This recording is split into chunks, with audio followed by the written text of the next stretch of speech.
श्री शिवाय नमस्तुभ्यम। आज सुनिए शिव महापुराण का अध्याय 9। इस अध्याय में आप जानेंगे यज्ञशाला में भगवान शिव के बाघ को ना देखकर माता सती के प्राण त्याग के निश्चय का वर्णन। दक्ष द्वारा महान यज्ञ का आयोजन। ब्रह्मा जी बोले, हे महर्षि नारद, इस प्रकार क्रोधित व अपमानित दक्ष ने कणखल नामक तीर्थ में एक बहुत बड़े यज्ञ का आयोजन किया। उस यज्ञ में उन्होंने सभी देव ऋषियों, महर्षियों तथा देवताओं को दीक्षा देने के लिए बुलाया। अगस्त्य, कच्छप, अत्रि, वामदेव, भृगु, दधीचि, भगवान व्यास, वरदराज, गौतम, पेयल, पराशर, गर्ग, भार्गव, ककुश, सिद्ध, समुद्र, त्रिंक, कंक और वैश्यपायन सहित अनेक ऋषि मुनि अपनी पत्नियों व पुत्रों सहित प्रजापति दक्ष के यज्ञ में सम्मिलित हुए। समस्त देवता अपने देवगणों के साथ प्रसन्नता पूर्वक यज्ञ में गए। अपने पुत्र दक्ष की प्रार्थना स्वीकार करके मैं विश्व सृष्टा ब्रह्मा और वैकुंठ लोक से भगवान विष्णु भी उस यज्ञ में पहुंचे। वहां दक्ष ने सभी पधारे हुए अतिथियों का खूब आदर सत्कार किया। उस यज्ञ के स्थान का निर्माण देवताओं के शिल्पी विश्वकर्मा द्वारा किया गया था। विश्वकर्मा ने बहुत से दिव्य भवनों का निर्माण किया। उन भवनों में दक्ष ने यज्ञ में पधारे अतिथियों को ठहराया। दक्ष ने भृगु ऋषि को ऋतिवज बनवाया। भगवान विष्णु यज्ञ के अधिष्ठाता थे। इस विधि को मैंने ही बताया। दक्ष सुंदर रूप धारण कर यज्ञ मंडल में उपस्थित था। उस महान यज्ञ में 88,000 ऋषि एक साथ हवन कर सकते थे। 64,000 देव ऋषि मंत्रों का उच्चारण कर रहे थे।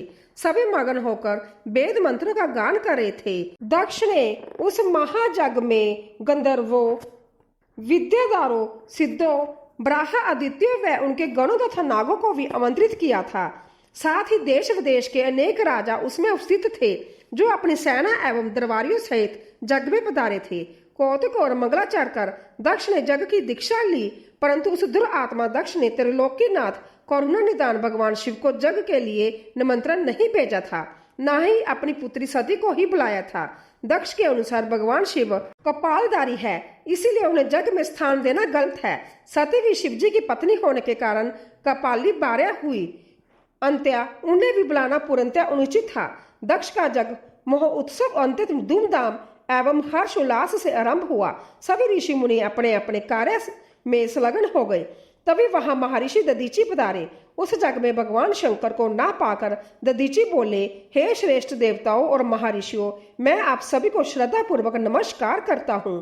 हे श्रेष्ठ जनों, आप सभी जहाँ इस महान यज्ञ में पधारे हैं, मैं आप सबसे यह पूछना चाहता हूँ कि मुझे इस यज्ञ में त्रिलोकीनाथ भगवान शंकर कहीं भी दिखाई नहीं दे रहे हैं। उनके बिना यह यज्ञ मुझे सूना लग रहा है। उनकी अनुपस्थिति से यज्ञ की शोभा कम हो गई है। जैसा कि आप जानते ही हैं कि भगवान शिव की कृपा से सभी कार्य सिद्ध होते हैं। वह परम सिद्ध पुरुष नीलकंठधारी प्रभु शंकर जहाँ क्यों नहीं दिखाई दे रहे हैं, जिनकी कृपा से अमंगल भी मंगल हो जाता है, जो सर्वथा सबका मंगल करते हैं। उन भगवान शिव का यज्ञ में उपस्थित होना बहुत आवश्यक है। इसीलिए आप सभी को यज्ञ के सकुशल पूर्ण होने के लिए परम कल्याणकारी भगवान शिव को अनुनय विनय कर इस यज्ञ में लाना चाहिए, तभी इस यज्ञ की पूर्ति हो सकती है। इसीलिए आप सभी श्रेष्ठ जन तुरंत कैलाश पर्वत पर जाएं और भगवान शिव और देवी सती को यज्ञ में ले आएं। उनके आने से यह यज्ञ पवित्र हो जाएगा। वह परम पुण्यमयी है। उनके जहाँ आने से ही यह यज्ञ पूरा हो सकता है। महर्षि दधीचि की बातों को सुनकर दक्ष हंसते हुए बोला कि भगवान विष्णु देवताओं के मूल है। अंत्यबेन ने उन्हें सादर जहाँ बुलाया है। जब वह जहाँ उपस्थित है तो भला यज्ञ में क्या कमी हो सकती है। भगवान विष्णु के साथ साथ ब्रह्मा जी भी वेदों, उपनिषदों और विविध आगमों के साथ जहाँ पधारे हैं, देवगणों सहित इंद्र भी जहाँ उपस्थित है। वेद और वेद तत्वों को जानने वाले तथा उनका पालन करने वाले सभी महर्षि यज्ञ में आ चुके हैं। जब सभी देवगण एवं श्रेष्ठ जन जहाँ उपस्थित है तो रुद्रदेव की जहाँ क्या आवश्यकता है।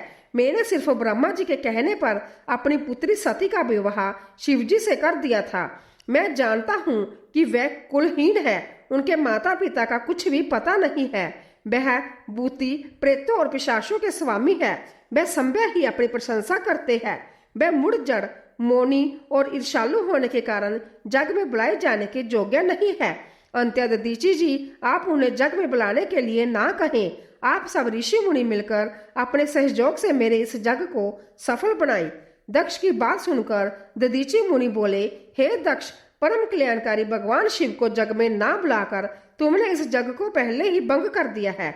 यह जग कहलाने लायक ही नहीं है। तुमने भगवान शिव को निमंत्रण ना देकर उनकी अवहेलना की है, इसलिए तुम्हारा विनाश निश्चित है।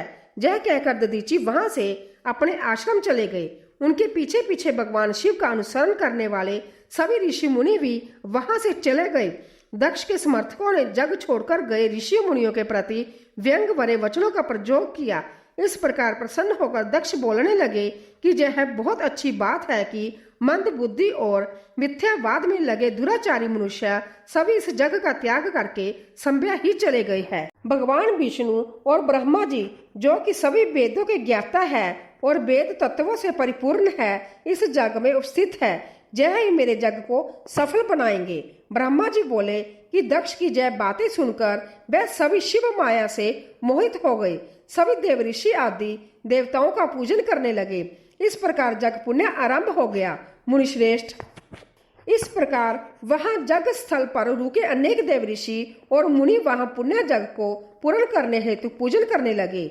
28वां अध्याय, सती का दक्ष के जग में आना। ब्रह्मा जी कहते हैं, नारद, जिस समय देवता और ऋषिगण दक्ष के जग में भाग लेने के लिए उत्सव करते हुए जा रहे थे, उस समय दक्ष की पुत्री सती अपनी सखियों के साथ गंधमादन पर्वत पर दारा ग्रह में नेक क्रीड़ाएं कर रही थी। सती ने देखा कि रोहिणी के साथ चंद्रमा कहीं जा रहे हैं। तब सती ने अपनी प्रिय सखी विजय से कहा कि विजय, जल्दी जाकर पूछो कि देवी रोहिणी और चंद्र कहाँ जा रहे हैं। तब विजय दौड़कर चंद्रदेव के पास गई और उन्हें नमस्कार करके उनसे पूछा कि हे चंद्रदेव, आप कहाँ जा रहे हैं। चंद्रदेव ने उत्तर दिया कि वह दक्ष द्वारा आयोजित जग में निमंत्रित है, अंत्या वहीं जा रहे हैं। जगो उत्सव के बारे में सुनकर देवी विजय तुरंत देवी सती के पास आई और सारी बातों से सती को अवगत कराया। तब देवी सती को बड़ा आश्चर्य हुआ कि ऐसी क्या बात है जो पिताजी ने जग उत्सव के लिए अपनी बेटी दामाद को निमंत्रण तो दूर सूचना भी नहीं दी। बहुत सोचने पर भी उनकी समझ में कुछ नहीं आ सका। असमंजस की स्थिति में वह अपने पति महादेव जी के पास गई और उनसे कहने लगी। सती बोली, हे महादेव जी, मुझे ज्ञात हुआ है कि मेरे पिता श्री दक्ष जी के बहुत बड़े जग उत्सव का आयोजन किया है, जिसमें उन्होंने सभी देव ऋषियों, महर्षियों एवं देवताओं को आमंत्रित किया है। सभी देवता और ऋषिगण वहां एकत्रित हो चुके हैं। हे प्रभु, मुझे बताइए कि आप वहां क्यों नहीं जा रहे हैं। आप सभी सुहृदय से मिलने को हमेशा आतुर रहते हैं। आप भक्त वत्सल हैं। प्रभु, उस महाजग में सभी आपके भक्त पधारे हैं। आप मेरी प्रार्थना मानकर आज ही मेरे साथ मेरे पिता के उस महान जग में चलिए। सती इस प्रकार भगवान शंकर से जगशाला में चलने की प्रार्थना करने लगी। सती की प्रार्थना सुनकर भगवान महेश्वर बोले, हे देवी, तुम्हारे पिता दक्ष मेरे विशेष द्रोही हो गए हैं। वह मुझसे बैर की भावना रखते हैं, इसी कारण उन्होंने मुझे निमंत्रण नहीं दिया। और जो बिना बुलाए दूसरों के घर जाते हैं, वह मरण से भी अधिक अपमान पाते हैं। हे देवी, उस जग में सभी अभिमानी, मूढ़ और ज्ञान शून्य देवता और ऋषि ही है। उत्तम व्रत का पालन करने वाले और मेरा पूजन करने वाले सभी ऋषि मुनियों और देवताओं ने उस महाजग का त्याग कर दिया है तथा अपने अपने धाम को वापस चले गए हैं। अंत्य प्रिय, हमारा उस जग में जाना अनुचित है। वैसे भी बिना बुलाए जाना अपना अपमान कराना है। शिवजी के इन वचनों को सुनकर देवी सती क्रुद्ध हो गई और शिवजी से बोली, हे प्रभु, आप तो सबके परमेश्वर हैं। आपके उपस्थित होने से जग सफल हो जाते हैं। आपको मेरे दुष्ट पिता ने आमंत्रित नहीं करके आपका अपमान किया है। भगवान, मैं ऐसा करने का प्रयोजन जानना चाहती हूँ कि क्यों मेरे पिता ने आपका अनादर किया है। इसीलिए मैं अपने पिता के जग में जाना चाहती हूँ ताकि इस बात का पता लगा सकूं। अंत्य प्रभु, आप मुझे आज्ञा प्रदान करें। देवी सती के क्रोधित शब्दों को सुनकर भगवान शंकर बोले, हे देवी, यदि तुम्हारी इच्छा वहां जाने की है तो मैं तुम्हें आज्ञा देता हूँ कि अपने पिता के जग में जाओ। नंदीश्वर को सजाकर उस पर चढ़कर अपने संपूर्ण वैभव के साथ अपने पिता के जहां जाओ। शिवजी की आज्ञा मानकर देवी सती ने उत्तम श्रृंगार किया और अनेक प्रकार के आभूषण धारण करके देवी सती अपने पिता के घर की ओर चल दी। उनके साथ शिवजी ने 60,000 रुद्र गणों को भी भेजा। वह सभी गण उत्सव रचाकर देवी का गुणगान करते हुए दक्ष के घर की ओर जाने लगे। शिव गणों ने पूरे रास्ते शिव शिवा के जश का गान किया।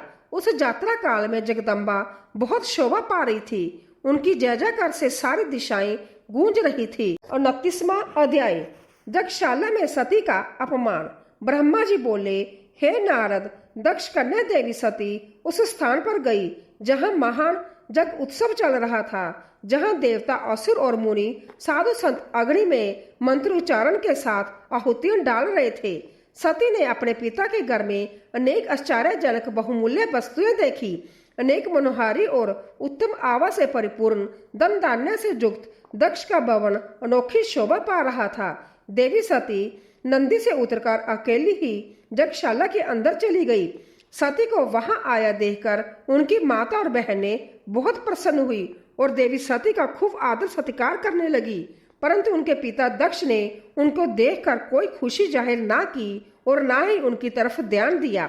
दक्ष के ब्याह से ही अन्य लोगों ने भी देवी सती का आदर नहीं किया।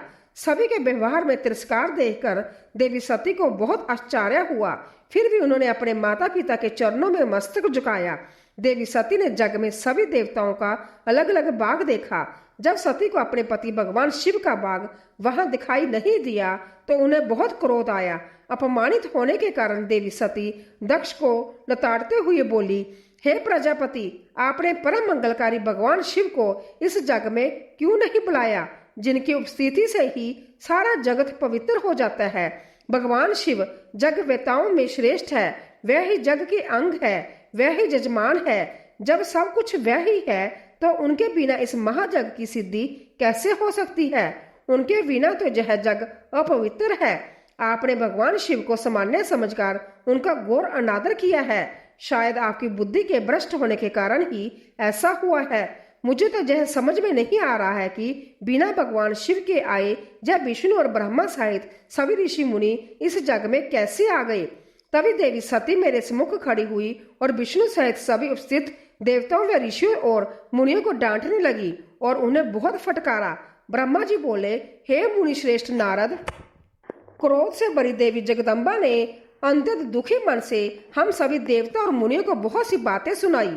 देवी सती की बातें सुनकर कोई भी कुछ नहीं बोला, परंतु उनके पिता दक्ष उनके वचनों से बहुत अधिक क्रोधित हो गए और इस प्रकार बोले। दक्ष ने कहा, हे पुत्री सती, तुम्हारे इस प्रकार के वचनों से क्या लाभ होगा।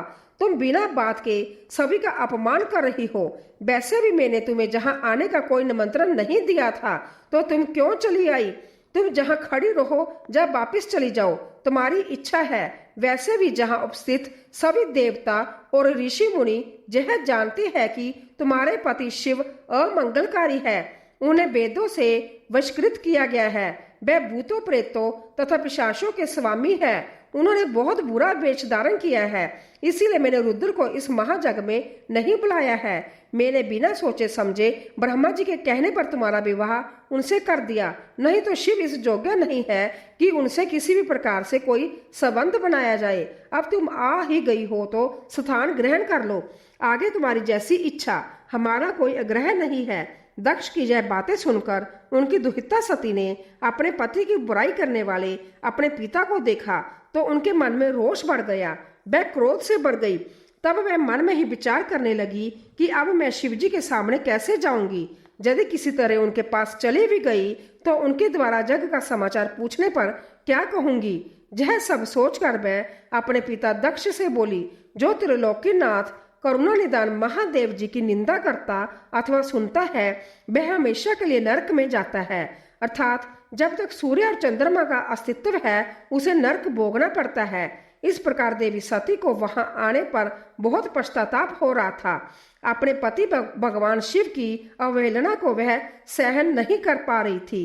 तब वह अपने पिता दक्ष सहित अन्य देवताओं से कहने लगी। देवी सती बोली, तुम सभी भगवान शिव के निंदक हो। तुमने उनकी अवहेलना होते देखकर प्रभु शिव का अपमान किया है। इस पाप का फल तुम सभी को अवश्य भोगना पड़ेगा। जो लोग भक्ति और ज्ञान से विमुख है वे यदि ऐसा कार्य करे तो कोई आश्चर्य नहीं होता, परंतु जिन लोगों ने अज्ञान के अंधेरों को दूर कर अपने ज्ञान चक्षु को खोल लिया है, जो महात्माओं के चरणों की धूल से अपने को शुद्ध और पवित्र कर चुके हैं, उन्हें किसी से बैर भाव रखना, ईर्ष्या करना और निंदा करना कतई शोभा नहीं देता। भगवान के श्री चरणों का ध्यान करते हुए उनका 2 अक्षर का नाम शिव का उच्चारण करने से ही सारे पाप धुल जाते हैं। तुम मूर्खता के वश में होकर उन्हीं भगवान का अनादर कर रहे हो। उनसे द्रोह करके तुम्हें कुछ भी हासिल नहीं होगा। उदार भगवान महादेव जी जटा और कपाल धारण किए शमशान में भूतों के साथ प्रसन्नता पूर्वक रहते हैं। वे शरीर पर बसम लगाए और गले में नर मुंडों की माला धारण करते हैं। फिर भी मनुष्य उनके चरणों की धूल अपने माथे पर लगाते हैं, क्योंकि वह साक्षात परमेश्वर है। वह परम ब्रह्मा परमात्मा है। वह ऐश्वर्य से सदा ही दूर रहते हैं। जो ऐसे महापुरुष की निंदा करता है उसके जीवन को धिक्कार है। मैंने भी तुम्हारे द्वारा की गई अपने पति भगवान शिव की निंदा को सुना है, इसीलिए मैं अपने शरीर को त्याग दूंगी। इस जग की अग्नि में प्रवेश कर मैं भस्म हो जाऊंगी। मैंने अपने प्रिय पति भगवान शिव का अनादर देख भी लिया है और उनके प्रति अपने पिता के कटु वचनों को भी सुन लिया है। अंत्य अब मैं इस जीवन का क्या करूं? मैं इस समय पूर्णतः असमर्थ हूँ। इस जगशाला में जो भी शक्तिवान और सामर्थ्यवान पुरुष हो, वह भगवान शिव की उपेक्षा करने वालों और उन्हें बुरा और अमंगलकारी कहने वालों की जीभ काट दे, तभी वह शिव निंदा सुनने के पाप से बच सकता है। जो ऐसा करने में समर्थ ना हो तो उसे अपने दोनों कानों को बंद करके जहां से तुरंत चले जाना चाहिए, तभी वह दोष युक्त होगा।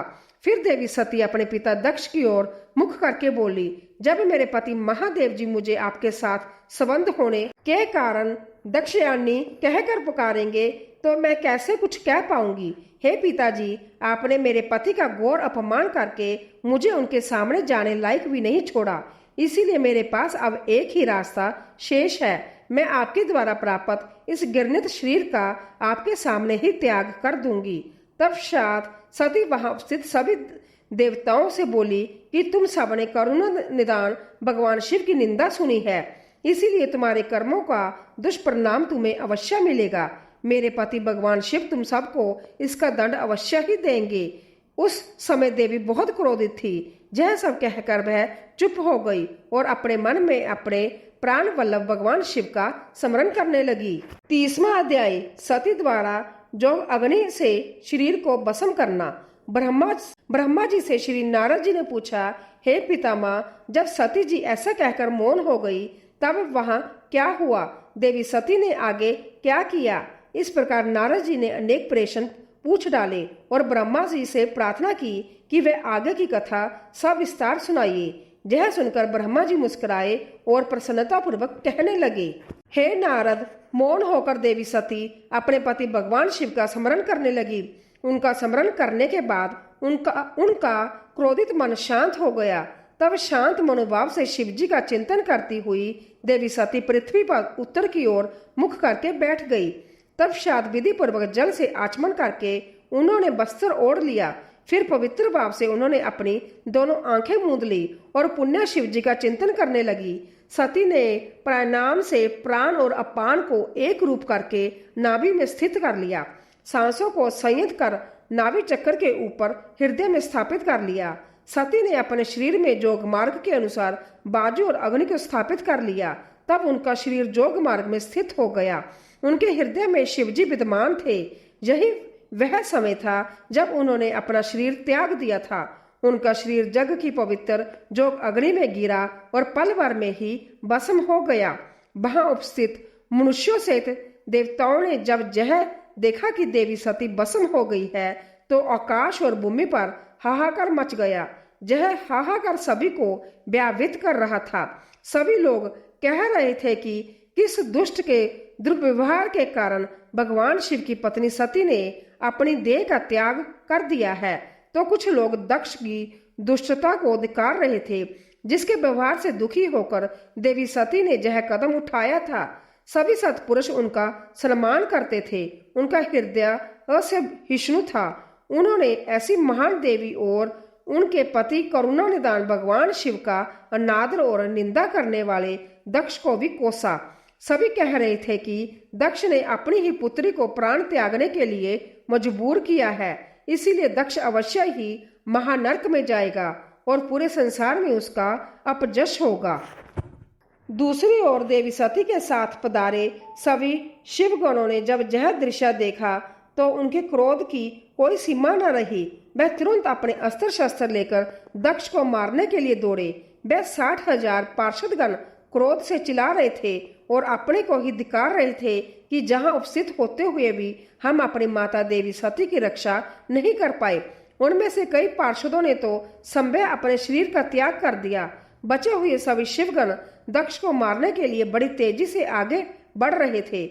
जब ऋषि भृगु ने उन्हें आक्रमण के लिए आगे बढ़ते हुए देखा तो उन्होंने जग में विघ्न डालने वालों का नाश करने के लिए जजुष मंत्र पढ़कर दक्षिण अग्नि में आहुति दे दी। आहुति के प्रभाव के फलस्वरूप जग कुंड में से रिबु नामक अनेक देवता जो प्रबल वीर थे वहां प्रकट हो गए।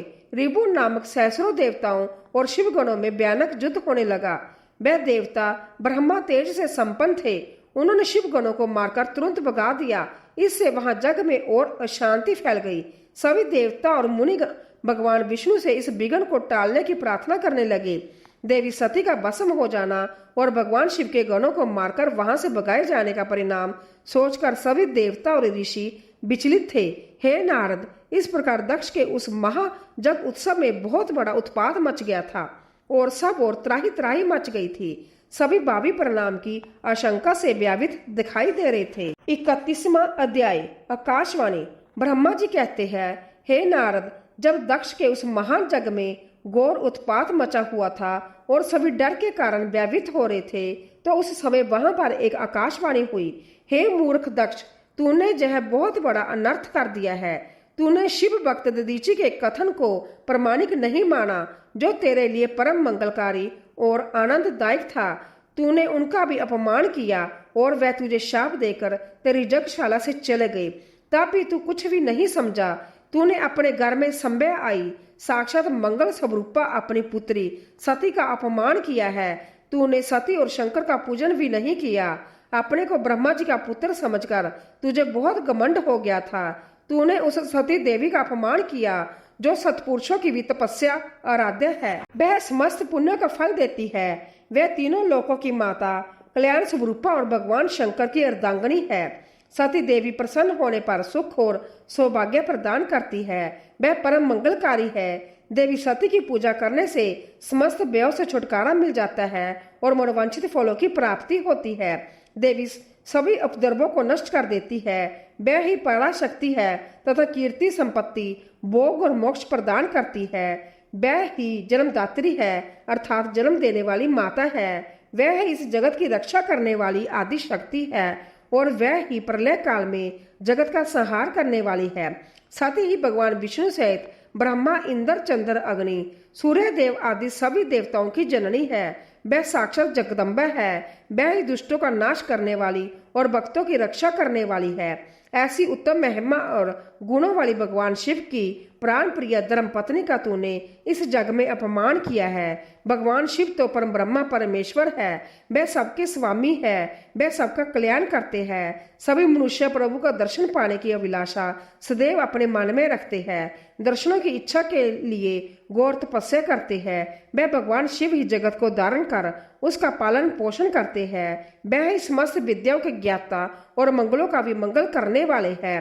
वह ही समस्त मनोकामना को पूरा करने वाले हैं। हे दुष्ट दक्ष, तूने उन परम शक्तिशाली भगवान शिव की शक्ति की अवहेलना करके बहुत बुरा किया है। इसीलिए तेरे इस महायज्ञ के विनाश को कोई नहीं रोक सकता।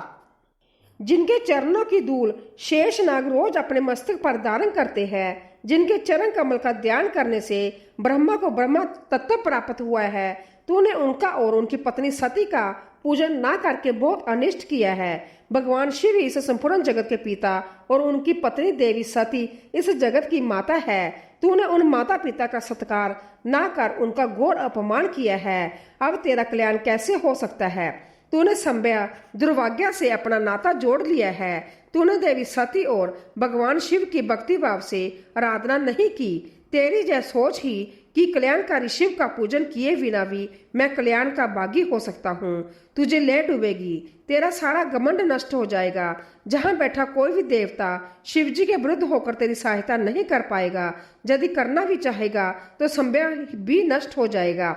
अब तेरा अमंगल निश्चित है। सभी देवता और मुनिगण जंग मंडप को छोड़कर तुरंत जहां से अपने अपने धाम को चले जाएं, अन्यथा सबका नाश हो जाएगा। इस प्रकार जगशाला में स्थित सभी लोगों को चेतावनी देकर वह आकाशवाणी मौन हो गई। 32वां अध्याय, शिवजी का क्रोध। ब्रह्मा जी कहते हैं, नारद, उस आकाशवाणी को सुनकर सभी देवता और मुनि आश्चर्य से इधर उधर देखने लगे। उनके मुंह से एक भी शब्द नहीं निकला। वह अंतत व्यावित हो गए। उधर भृगु के मंत्रों से उत्पन्न गणों द्वारा भगाए गए शिवगण, जो कि नष्ट होने से बच गए थे, शिवजी की शरण में चले गए। वहां पहुंचकर उन्होंने प्रभु को हाथ जोड़कर प्रणाम किया और वहां जग में जो कुछ भी हुआ था उसका और सती के शरीर त्यागने का सारा वृत्तांत उन्हें सुनाया। शिवगण बोले, हे महेश्वर, दक्ष बड़ा ही दुरात्मा और घमंडी है। उसने माता सती का बहुत अपमान किया। वहां उपस्थित देवताओं ने भी उनका आदर सत्कार नहीं किया। उस घमंडी दक्ष ने जग में आपका भाग भी नहीं दिया। हे प्रभु, दक्ष ने आपके प्रति बुरे शब्द कहे। आपके विषय में ऐसी बातें सुनकर माता क्रोधित हो गई और उन्होंने पिता की बहुत निंदा की। जब दक्ष ने उनका भी अपमान किया तो वह शांत होकर सोचने लगी। फिर उन्होंने वहां उपस्थित सभी देवताओं और मुनियों को फटकारा जिन्होंने आपका अनादर किया था। उन्होंने कहा कि शिव निंदा सुनकर मैं जीवित नहीं रह सकती। यह कहकर उन्होंने जो अग्नि में जलकर अपना शरीर भस्म कर दिया। यह देखकर बहुत से पार्षदों ने माता के साथ ही अपने शरीर की आहुति दे दी। तब हम सब शिवगण उस जग को विध्वंस करने के लिए तेजी से आगे बढ़े, परंतु भृगु ऋषि ने मंत्रों द्वारा गणों को उत्पन्न कर हम पर आक्रमण कर दिया। हमसे बहुत से गणों का उन भृगु के गणों ने मार डाला। तब वहां आकाशवाणी हुई जिसने कहा कि दक्ष, तुम्हारा अंत अब निश्चित है तथा जो भी देवता एवं मुनि तुम्हारा साथ देंगे वह भी पाप के बागी बनकर मृत्यु को प्राप्त होंगे। यह सुनकर सभी उपस्थित लोग वहां से चले गए और हम जहां आपको इस विषय में बताने के लिए आपके पास चले आए। हे कल्याणकारी भगवान शिव, आप उस महादुष्ट अधर्मी दक्ष को उसके अपराध का कठोर दंड अवश्य दे। यह कहकर सभी गण चुप हो गए। ब्रह्मा जी बोले, हे नारद, अपने पार्षदों की बात सुनकर भगवान शिव ने उस जग की सारी बातें और जानकारी जानने के लिए तुम्हारा स्मरण किया। उनके स्मरण करते ही तुम वहां जा पहुंचे और भक्ति भाव से नमस्कार करके चुपचाप खड़े हो गए। तब महादेव जी ने तुमसे दक्ष के जग के विषय में पूछा। तब तुमने उत्तम भाव से उस जगशाला में जो जो हुआ था वह सब वृतांत उन्हें सुना दिया। सारी बातों से अवगत होते ही भगवान शिव अंतत क्रोधित हो गए। पराक्रमी शंकर के क्रोध का कोई अंत न रहा। तब लोक संहारी शंकर ने अपनी जटा का एक बाल उखाड़कर उसे कैलाश पर्वत पर दे मारा। जैसे ही वह बाल जमीन पर गिरा उसके दो टुकड़े हो गए। उस समय वहां बहुत भयंकर गर्जना हुई। बाल के प्रथम भाग से महापराक्रमी महाबली वीरभद्र प्रकट हुए जो समस्त शिवगुणों में शिरोमणि थे। उनका शरीर बहुत बड़ा और विशाल था। उनकी 1000 भुजाएं थी। उस जटा के दूसरे भाग से अंतत भयंकर और करोड़ों भूतों से गिरी हुई महाकाली उत्पन्न हुई। उस समय रुद्रदेव के क्रोध पूर्वक सांस लेने से 100 प्रकार के ज्वर और अनेक प्रकार के रोग पैदा हो गए। वह सभी शरीरधारी क्रूर और भयंकर थे। वह अग्नि के समान तेज से प्रज्वलित थे। तब वीरभद्र और महाकाली ने दोनों हाथ जोड़कर भगवान शिव को प्रणाम किया। वीरभद्र बोले, हे महारुद्र, आपने सोम, सूर्य और अग्नि को अपने तीनों नेत्रों में धारण किया है। हे प्रभु, कृपा कर मुझे आज्ञा दीजिए कि मुझे क्या कार्य करना है। क्या मुझे पृथ्वी के सभी समुद्रों को एक क्षण में सुखाना है, या संपूर्ण पर्वतों को पीसकर पल भर में ही मसल कर चूर्ण बनाना है? हे प्रभु, मैं इस ब्राह्मण को भस्म कर दूं या मुनियों को जला दूं?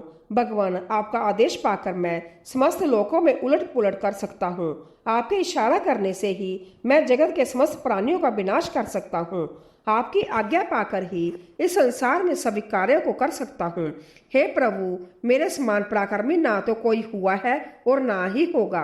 भगवान, आपकी आज्ञा से ही हर कार्य सिद्ध हो सकता है।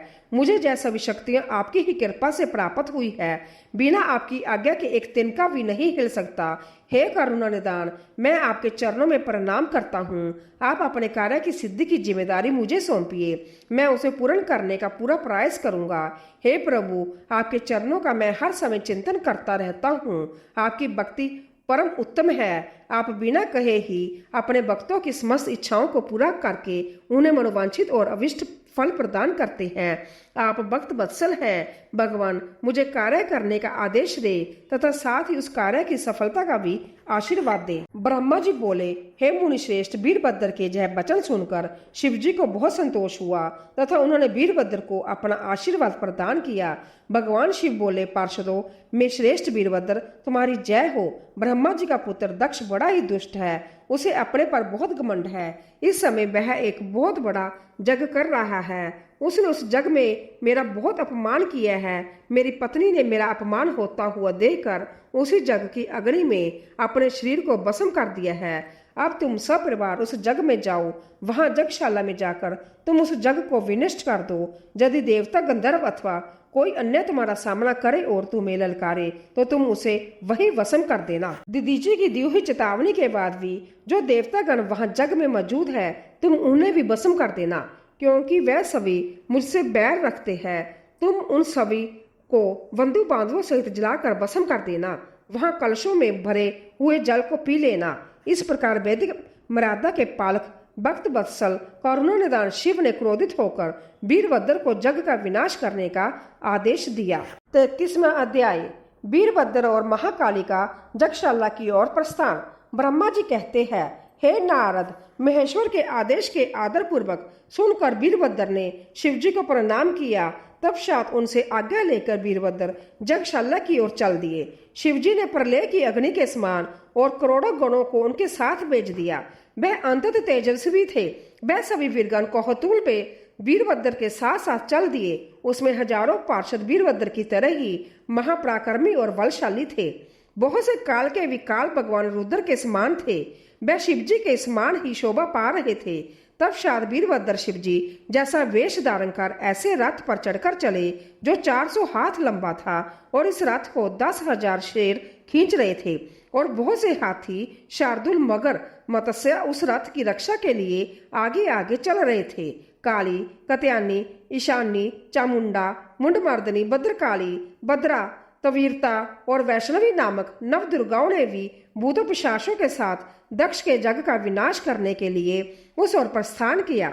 डाकनी, शाकनी, भूत पिशाच, प्रमथ, गुरहाक, कुष्मांड, परपट, चटक, ब्रह्मा, राक्षस, वैरव तथा क्षेत्रफल आदि सभी वीरगण भगवान शिव की आज्ञा पाकर दक्ष के जग का विनाश करने के लिए जगशाला की ओर चल दिए। वह भगवान शंकर के 64,000 करोड़ गणों की सेना लेकर चल दिए। उस समय बैरियों की गंभीर ध्वनि होने लगी। अनेकों प्रकार के शंख चारों दिशाओं में बजने लगे। उस समय जठार, मुखों तथा श्रृंगों के अनेक प्रकार के शब्द हुए। भिन्न भिन्न प्रकार की सींगें बजने लगी। महामुनि नारद उस समय वीरभद्र की उस यात्रा में करोड़ों सैनिक, शिवगण एवं भूत पिशाच शामिल थे। इसी प्रकार महाकाली की सेना भी शोभा पा रही थी। इस प्रकार वीरभद्र और महाकाली दोनों की विशाल सेनाएं उस दक्ष की जग का विनाश करने के लिए गाजे बाजे के साथ आगे बढ़ने लगी। उस समय अनेक शुभ शगुन होने लगे। 34वां अध्याय, जग मंडप में व्यय और विष्णु से जीवन रक्षा की प्रार्थना। ब्रह्मा जी बोले, हे नारद, जब वीरभद्र और महाकाली की विशाल चौद्रगनी सेना अंतत तीव्र गति से दक्ष के जग की ओर बढ़ी तो जग उत्सव में अनेक प्रकार के अवशोगन होने लगी। वीरभद्र के चलते ही जग में विध्वंस की सूचना देने वाला उत्पात होने लगा। दक्ष की बाईं आंख, बाईं पूंजा और बाईं जांघ फड़कने लगी। बाम अंगों का फड़कना बहुत अशुभ होता है। उस समय जगशाला में भूकंप आ गया। दक्ष को कम दिखाई देने लगा। बड़ी दोपहर में उसे आसमान में तारे दिखने लगे। दिशाएं धुंधली हो गई। सूर्य में काले काले धब्बे दिखाई देने लगे। यह धब्बे बहुत डरावने लग रहे थे। बिजली और अग्नि के समान सारे नक्षत्र उन्हें टूट टूट कर गिरते हुए दिखने लगे। वहां जगशाला में हजारों गिद्ध दक्ष के सिर पर मंडराने लगे। उस जग मंडप को गिद्धों ने पूरा ढक दिया था। वहां एकत्रित गिद्दड़ बड़ी भयानक और डरावनी आवाजें निकाल रहे थे। सभी दिशाएं अंधकारमय हो गई थी। वहां अनेक प्रकार के अपशगुन होने लगे। फिर उसी समय वहां आकाशवाणी हुई, ओ मां मूर्ख दुष्ट दक्ष, तेरे जन्म को धिक्कार है, तू बहुत बड़ा पापी है। तूने भगवान शिव की बहुत अवहेलना की है।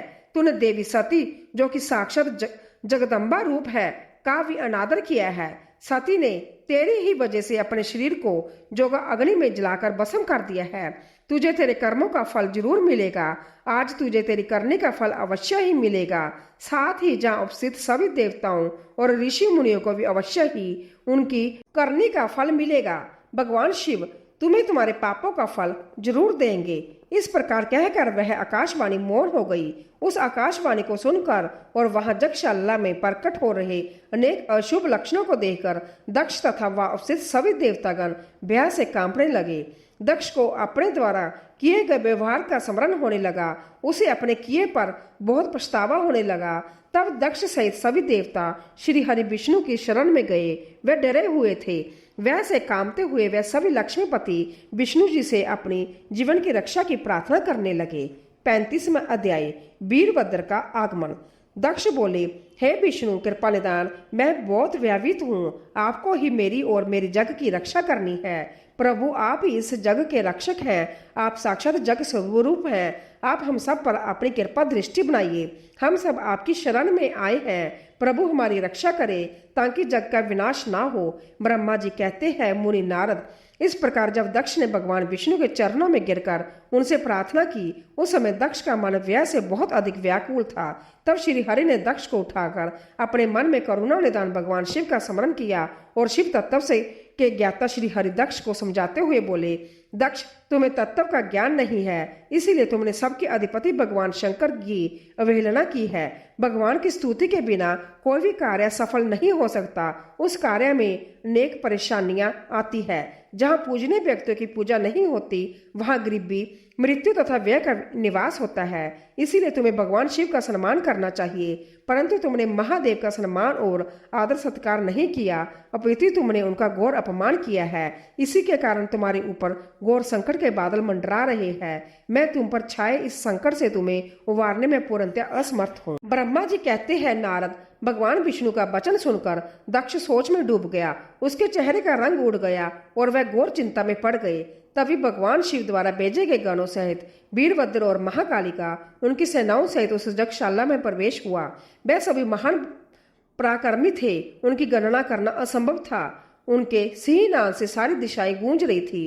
पूरे आसमान में धूल और अंधकार के बादल छाए हुए थे। पूरी पृथ्वी पर्वतों और वनों और काननों सहित कांप रही थी। समुद्रों में ज्वार भाटा उठ रहा था। उस विशालकाय सेना को देखकर समस्त देवता आश्चर्यचकित थे। उन्हें देखकर दक्ष अपनी पत्नी के साथ भगवान विष्णु के चरणों में गिर पड़े और बोले, हे प्रजापालक विष्णु, आपके बल से ही मैंने इस विशाल जग का आयोजन किया था। प्रभु आप कर्मों के साक्षी तथा जगों के प्रतिपालक हैं। आप ही धर्म के रक्षक हैं। अंत्य प्रभु श्री हरि आप ही जग को विनाश से बचा सकते हैं। इस प्रकार दक्ष की विनीतपूर्ण बातों को सुनकर श्री हरि उन्हें समझाते हुए बोले, दक्ष निश्चय ही मुझे इस जग की रक्षा करनी चाहिए, परंतु देवताओं के क्षेत्र नैमिषारण्य की उस घटना का स्मरण करो। इस जग के आयोजन में क्या तुम उस घटना को भूल गए हो, जहाँ इस यज्ञशाला की और तुम्हारी रक्षा करने में कोई भी देवता समर्थ नहीं है। इस समय जब महादेव जी के गण और उनके सेनापति वीरभद्र तुम्हें भगवान शिव का अपमान करने का दंड देने आए हैं, उस समय कोई मूर्ख ही तुम्हारी सहायता को आगे आ सकता है। दक्ष केवल कर्म ही समर्थ नहीं होता, अपितु कर्म को करने में जिसके सहयोग की आवश्यकता होती है उसका भी उतना ही महत्व है। भगवान शिव ही कर्मों के कल्याण की शक्ति देते हैं। जो शांत मन से भक्ति पूर्वक उनकी पूजा अर्चना करता है, महादेव जी उसे तत्काल ही उस कर्म का फल देते हैं। जो मनुष्य ईश्वर के अस्तित्व को नहीं मानते वह नरक के बागी होते हैं। दक्ष यह वीरभद्र शंकर के गणों का ऐसा सेनापति है जो शिवजी के शत्रु का तुरंत नाश कर देता है। निसंदेह यह तुम्हारा तथा जहाँ पर उपस्थित सभी लोगों का नाश कर देगा। शिवजी की आज्ञा का उल्लंघन करके मैं तुम्हारे जग में आया हूँ, जिसका दुष्परिणाम मुझे भी भोगना पड़ेगा। अब इस विनाश को रोकने की शक्ति मेरे पास नहीं है। यदि हम जहाँ से भागकर स्वर्ग, पताल और पृथ्वी कहीं भी छिप जाए तो भी वीरभद्र के शस्त्र हमें ढूंढ लेंगे। शिवजी के सभी गण बहुत शक्तिशाली है। विष्णु जी यह कह ही रहे थे कि वीरभद्र अपनी अजय सेना के साथ जग मंडप में आ पहुंचा। 36वां अध्याय, श्री हरि और वीरभद्र का युद्ध। ब्रह्मा जी कहते हैं, नारद, जब शिव जी की आज्ञा पाकर वीरभद्र की विशाल सेना ने यज्ञशाला में प्रवेश किया तो वहां उपस्थित सभी देवता अपने प्राणों की रक्षा के लिए शिवगणों से युद्ध करने लगे, परंतु शिवगणों की वीरता और पराक्रम के आगे उनकी एक न चली। सारे देवता पराजित होकर वहां से भागने लगे। तब इंद्र आदि लोकपाल युद्ध के लिए आगे आए। उन्होंने गुरुदेव बृहस्पति जी को नमस्कार कर उनसे विजय के विषय में पूछा। उन्होंने कहा, हे गुरुदेव बृहस्पति, हम यह जानना चाहते हैं कि हमारी विजय कैसी होगी। उनकी यह बात सुनकर बृहस्पति जी बोले, हे इंद्र, समस्त कर्मों का फल देने वाले तो ईश्वर है। सभी को अपनी करने का फल अवश्य भुगतना पड़ेगा। जो ईश्वर के अस्तित्व को जानकर और समझकर उनकी शरण में आकर अच्छे कर्म करता है, उसी को उसके सत्कर्मों का फल मिलता है।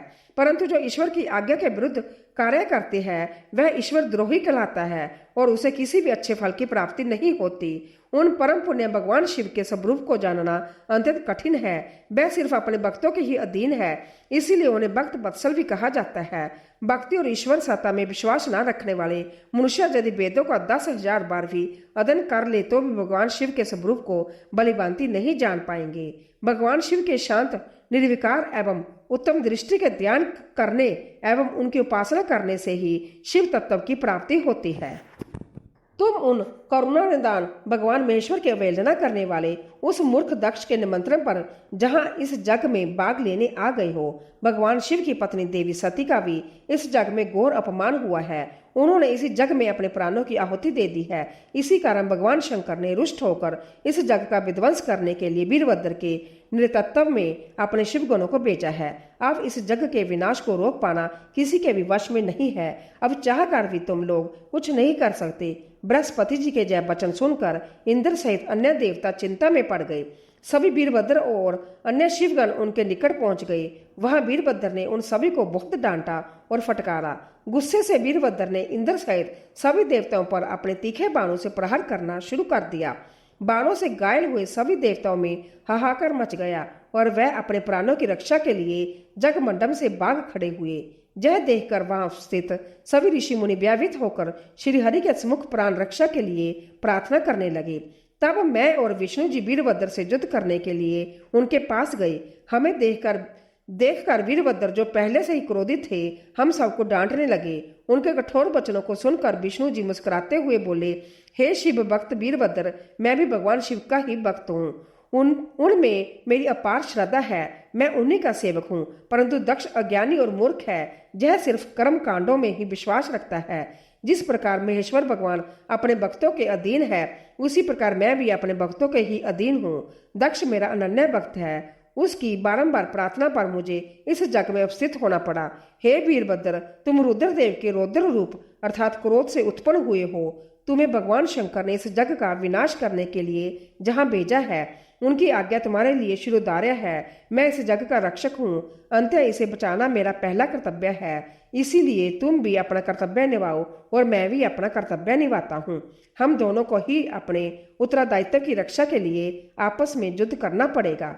भगवान विष्णु के जय वचन सुनकर वीरभद्र हंसकर बोला कि आप मेरे परमेश्वर भगवान शिव के भक्त हैं। यह जानकर मुझे बहुत प्रसन्नता हुई।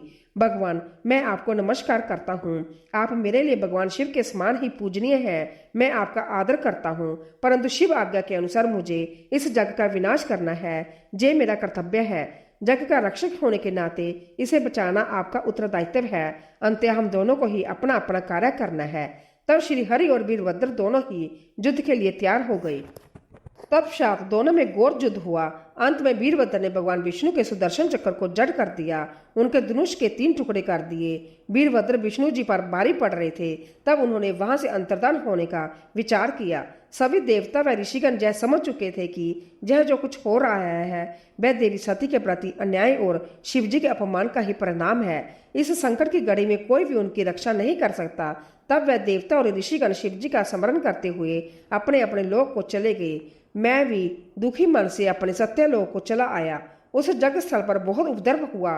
वीरभद्र और महाकाली ने अनेकों मुनियों एवं देवताओं को प्रताड़ित करके उनका वध कर दिया। भृगु, पूषा और बग नामक देवताओं को उनकी करनी का फल देते हुए उन्हें पृथ्वी पर फेंक दिया। तो दोस्तों, आशा है कि आपको शिव पुराण की जय पावन और अलौकिक कथा बहुत पसंद आई होगी। अगर भोलेनाथ की कृपा से यह वीडियो आपके दिल को छू गई हो तो इसे लाइक जरूर करें और अपने प्रियजनों के साथ शेयर करें। ऐसे ही और भी दिव्य कथाओं से जुड़ने के लिए हमारे चैनल को सब्सक्राइब करना ना भूलें। कमेंट में हर हर महादेव जरूर लिखें। धन्यवाद। ओम नमः शिवाय।